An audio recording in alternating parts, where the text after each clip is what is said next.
Good morning, everybody. It's Cole the cameraman. Right now, I realized I made a big mistake. I wore footy socks with boots, and they're coming off inside my shoe. Good morning, mini excavator. Good morning, smoke machine. Hey guys, I just wanted to say thank you all for the support you've all been showing us, and I wanted to let you guys know we are going to be having a 10% off Cornstar Farms merch for the entire month of August. So links in the description, everything we have 10% off. Be sure to go check it out. Potentially got a really big day today. I'm out here in the bin site. This is where the dryer shack's gonna be going. We're waiting for the concrete guys to get here right now so that way we can dig the footing for this, get that poured, and then we're gonna get some forms so we can build some walls, and hopefully we can get those poured today too.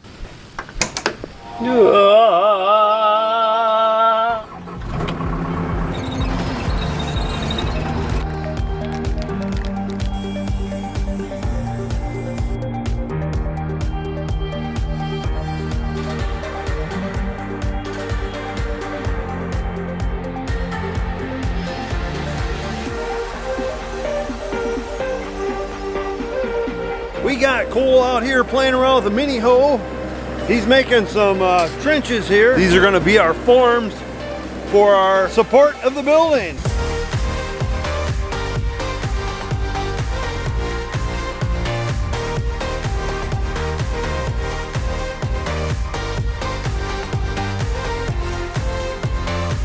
Does Cole look like he's a pro, or? It sure does look like he's doing a good job. Did Cole pay you to say that?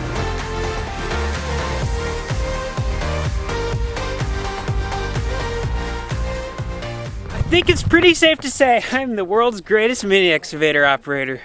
Huh. Jeez, Jim, dig these deep enough? I got a little carried away with the backhoe. That's 4. 4 foot. What do you know today, Maddox? You can't drive that thing. 16. Hey, Austin, who's the worst worker here? Holy cow, Winston wasn't wrong. Like Radar O'Reilly. Concrete, beep, beep. Our little man cave's getting poured. You wanna go around tail?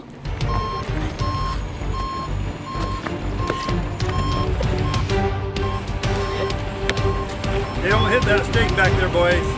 That might hurt. Your mom is a nurse, right? She is a nurse. So she'll be able to fix that little cat in no time. He just won't be able to fix his ego. Hey, what are you doing out here, girl? I was talking to Cole a little bit ago. Yeah. He wanted to make some boots for you made out of concrete. Oh. And they'll float across water.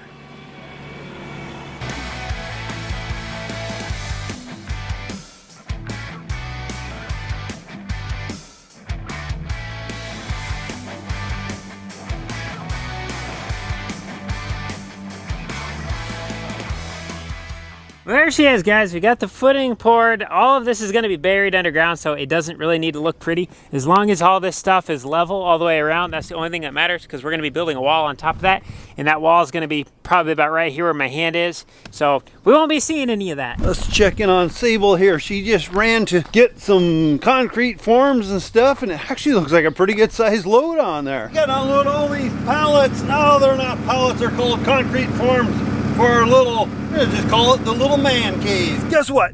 My uncle pulled in. Take a look at this. He's got the Cornstar shirt on. That's really awesome. Where's yours at? Get out of here. We only view good people with good shirts on. Anyhow, they stopped out to say hi. Just wanted to introduce you. Hey everybody out there around the world. We're digging a cremation today.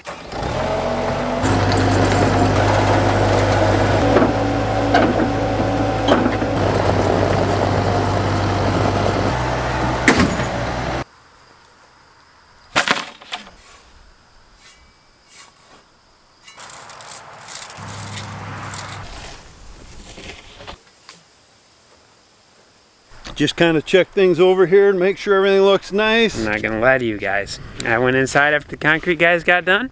I ate lunch. And I took a nap. And now my cousin Brett and my Uncle Orlin are here. Seems like every couple weeks or so they come out, pop out for a visit. My cousin Brett, he's actually from Texas, so he makes a lot of trips up here. So hats off to him, because he does a really good job of getting to family stuff. Texas.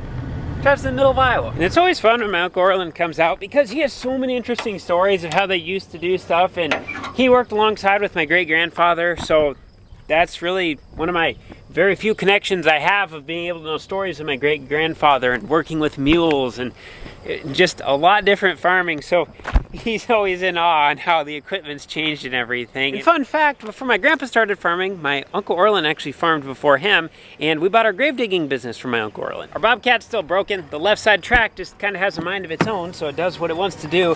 So this is our neighbor Scott. He's our mechanic. He's also a farmer, and then on his spare time, he has a little shop here and stuff. So we bring it to him instead of bringing it to an implement. But anyway, Scott still needs to work on that. He thinks it's some sort of belt that came loose and it's causing stuff to be all wiggly wiggly. While we wait for him to get on that, it looks like my siding showed up right here. Yeah, siding. Then I got my $11,000 deck floor. Woo! I do have to say, I am really digging this color. I went on a little bit of a limb when I bought this because when I was looking online for pictures of this, some of the pictures I really liked the color of it and other ones I didn't. So maybe they were just mislabeled as the color. Because I really like how this one looks. I believe this is lava rock. So from the sounds of it, Justin's gonna come over tomorrow. I'm not really sure what we're gonna be working on the house here.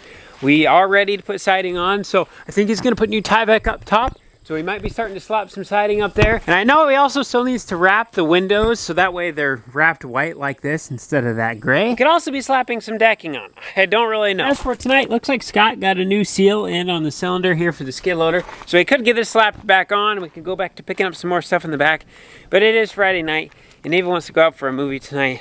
So I should probably just go look at stuff, give you guys a little recap of what we're gonna be doing here this next week, and then I should go in and get ready. Otherwise, I'm gonna be late, like I always am. Bin site, oh bin site, you are making wonderful progress. Bin people were supposed to come out this week, but it sounds like they had some issues with their jacks, so they had to stay on the last job that they were on longer than they anticipated. So hopefully next week here, they'll come out and they'll start erecting these bad boys. Just a little clarification for everybody, because there seems to be some misunderstanding around these big bins.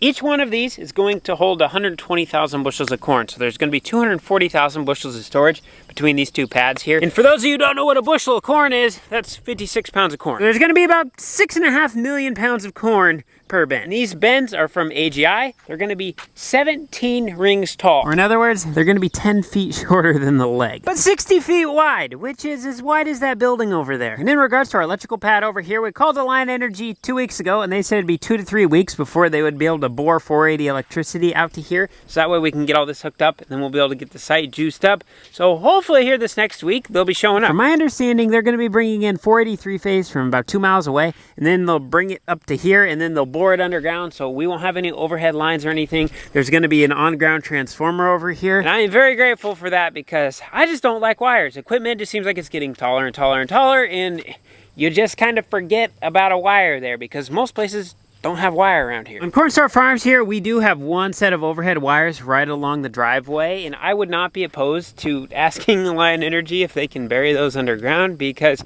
I feel like if any accident's gonna happen around here, it's gonna be with those wires. Just because you push whatever around back here, augers, combine with the extensions up, whatever, back here, no problem, and you just forget about it, and then all of a sudden you drive under something, and then that's how accidents happen. And accidents on that magnitude of electricity, that could potentially be fatal. But anyhow, Wade's still got some conduit that he needs to stub through here. He dug a little trench going over to where our dryer shack's gonna be. Once this footing concrete kind of dries a little bit, we're gonna dig over here with the excavator a little more, and we'll dig on the inside, and we'll run our electricity under the footing, and then those boxes are gonna be somewhere in here along this wall. That's gonna be our main control boxes for everything, and that's the whole reason why we have to have this building climate controlled. So we're gonna have air conditioning in here and heating in here solely for those boxes, so that way they don't sweat. Because remember, one of those boxes is $63,000. So if that like wouldn't go bad in my lifetime or my kids' lifetime or my kids' kids' lifetimes, I would not be offended. We also need to dig a hole here about 6 foot deep, and then we need to dig on the inside so that way we can dig our water line under the footing as well. And then we need to get that trenched in. It's gonna be going right off the corner of the building here. We got about 500 foot down to where the water hookup is. And as we can see over here, we have the septic line already formed in, and then we're gonna be putting a water line in through here so that way we can have a hydrant over there. This footing might not look the prettiest right now, but like I said earlier, this is gonna be completely buried. You're not gonna see any of this. So as long as this center part here is level all the way around. We'll be able to stick those forms on there. And then Monday, we're gonna build some walls right here. So there's gonna be an 8-inch wall, about 36 inches high. It'll actually be 2 inches higher than that pad. And that wall is actually what we'll be building our building on top of. Then once the wall's up, we'll bring that fill lime over there. We'll bring it in here, we'll pack it in, and we'll bring the center level up. So that way we'll have like a 6-inch floor. But then we can run all of our plumbing stuff for all of our floor drains in the toilet and where the sink and stuff's gonna go, as well as all our conduit stuff that's gonna be poking up through. And hopefully towards the middle of next week, we'll be able to pour the cap on top for our floor. We already have all the wood for the walls in the building there, and then we have the rafters over there. Originally, when we were designing this, Cooper was actually planning on living out here.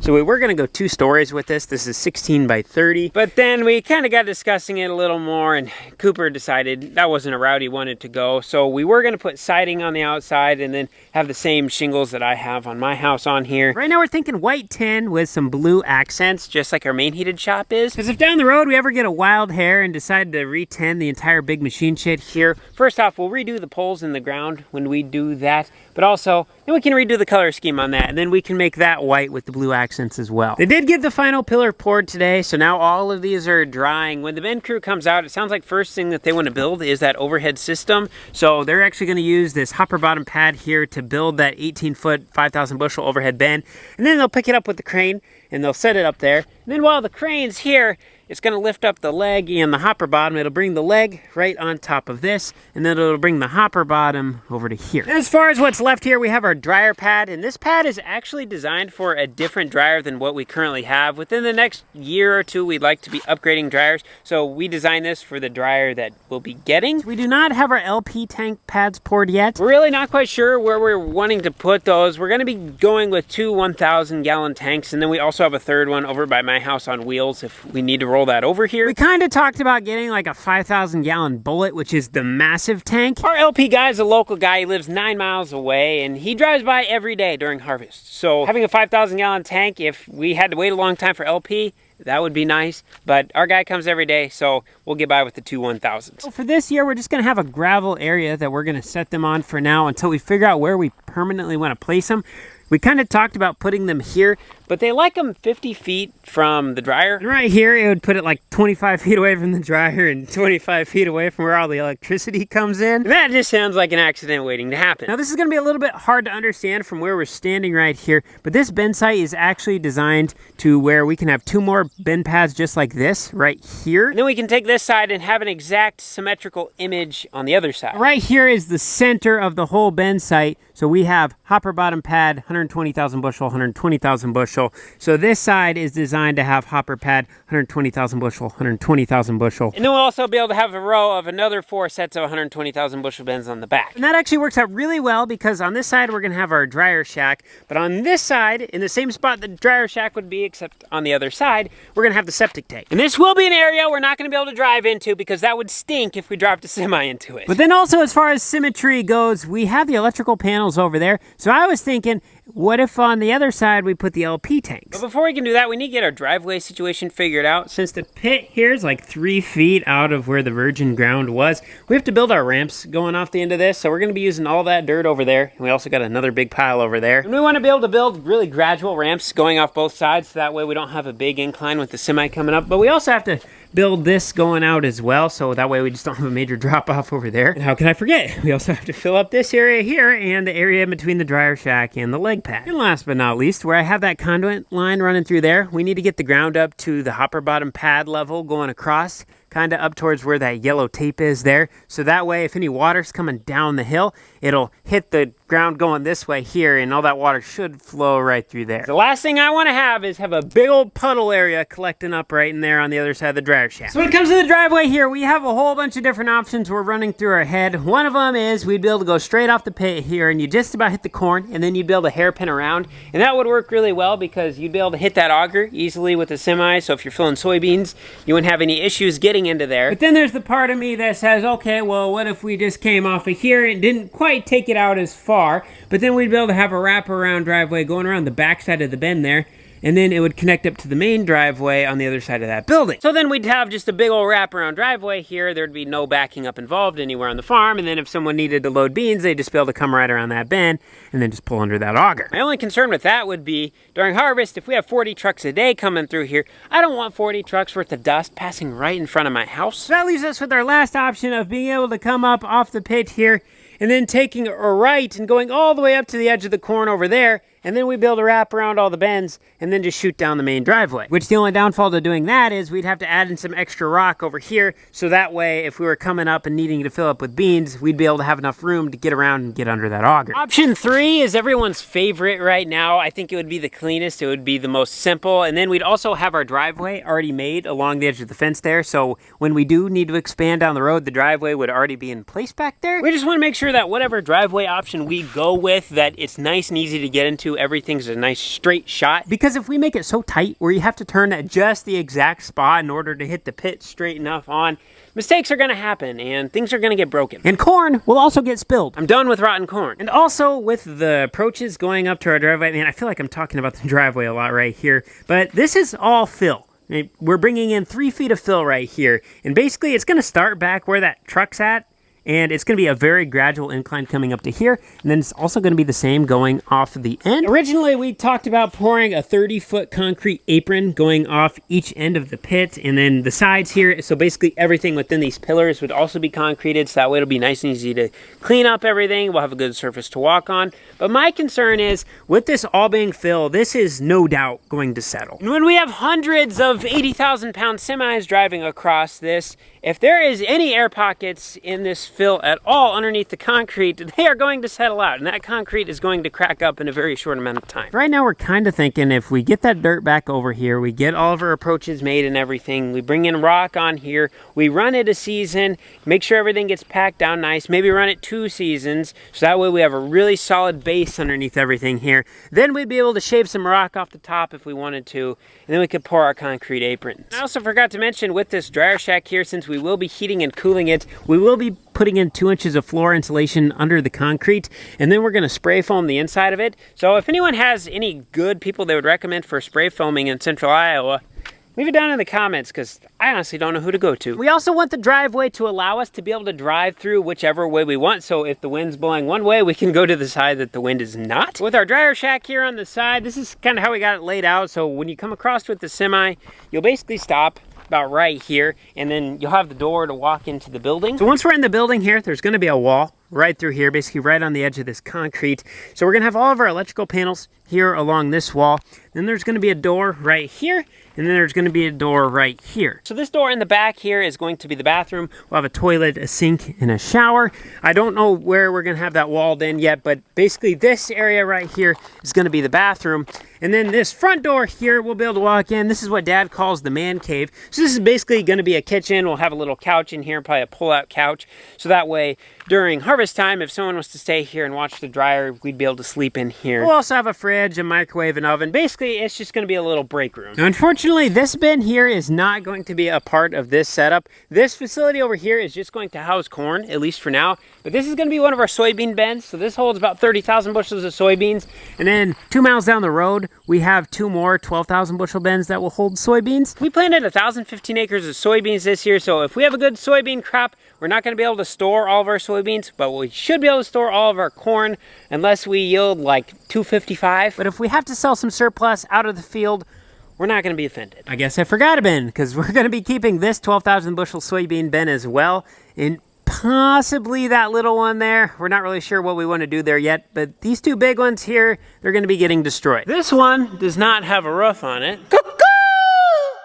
And I guess while we're in here, I had some people ask how we're going to be emptying our big 120,000 bushel bins out since we didn't make any trenches in the floor. But the way these floors work is they sit on these little stands here, so there's about a 12-inch gap underneath, and then there's little holes in these floorboards. So there's going to be big fans on the outsides of the bins, so they'll blow air in underneath the floor here, and this comes up through the corn, and that's how we cool it down after it goes through the dryer. Since there's a 12-inch cavity in there, we're able to run an auger underneath the floor, and then there's holes cut in it, so that way we can open up these little sumps and then just suck the corn down through those. And that just connects right up to the outside, and in the new facility, that connects to another set of stuff that takes it to the leg, which brings it to the overhead, and then we can fill semis that way. And then this bin here, it was 25,000 bushels, but as you can see, it's got vertical sheets on it, and they started splitting out. If a bin like this that has horizontal sheets starts to get some bad ones in it, you can actually lift the bin up like we did here and then put in a new ring. But with vertical sheets like they used to do 60, 70 years ago, you can't do that. And then all day today, Cooper's been working out here in the auger graveyard. He's been pushing together little piles of metal and stuff. We are supposed to have the scrapper people that were out here 2 years ago coming back this month. They're gonna get all this stuff picked up. Remember, we're not gonna have anything left over here. This is gonna become a big old alfalfa field for Cooper, and it's gonna wrap all the way from up there past the new bin site, all the way down through here. It's gonna go up through these trees, all the way up to the road on the other side of the house. Don't worry guys, I'm gonna be keeping the good trees, but we're gonna be getting rid of the scrub ones. And most of those are scrubs. We do have to do a little bit of clearing through here, right along this grass line. We gotta kind of push some stuff back, so that way they can get a semi in through there, and then they can get all the big metal that's in the grove loaded up. I wouldn't be surprised if this area took 2 days to pick up. There's really not that much here, just a couple big tin piles and a bunch of augers. And also the possibility of having 2 driveways is off the table. We just want to have one, so that way we can see who's going in and out. Everything going to the bin site is going to be going up that way, but we figured if we had a driveway over there on the other side of the machine shed,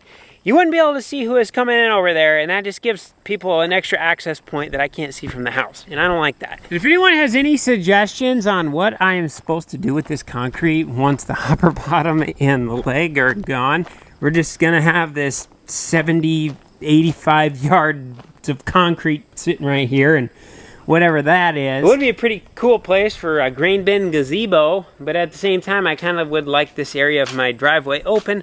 I don't really know what we're gonna do yet, because we're gonna have a big old open space back here as well.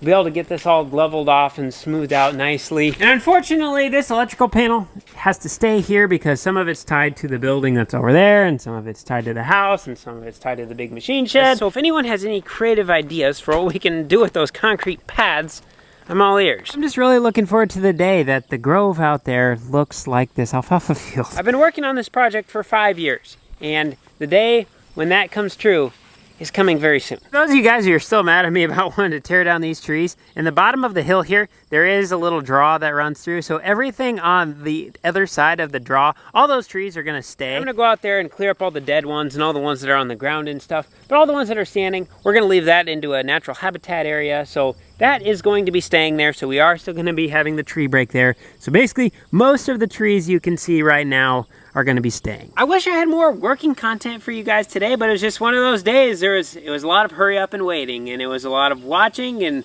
I just wanted to make sure that that footing, whatever you want to call it, was how it was supposed to be. So everything's looking good now, things are coming together, and it's okay to have a day every now and again where you just plan. I do a lot of planning. When I'm walking around, I'm constantly planning. I'm getting new ideas. I'm envisioning things, how they're gonna look as I go along. People are always asking me how I remember all this stuff in my head, and when you think of it 100 times a day, it just kind of sticks. But that's pretty much all I have for today. Don't forget, guys, we have a 10% sale going on for merch. The link in the description. Thanks for watching. We'll see you in the next one.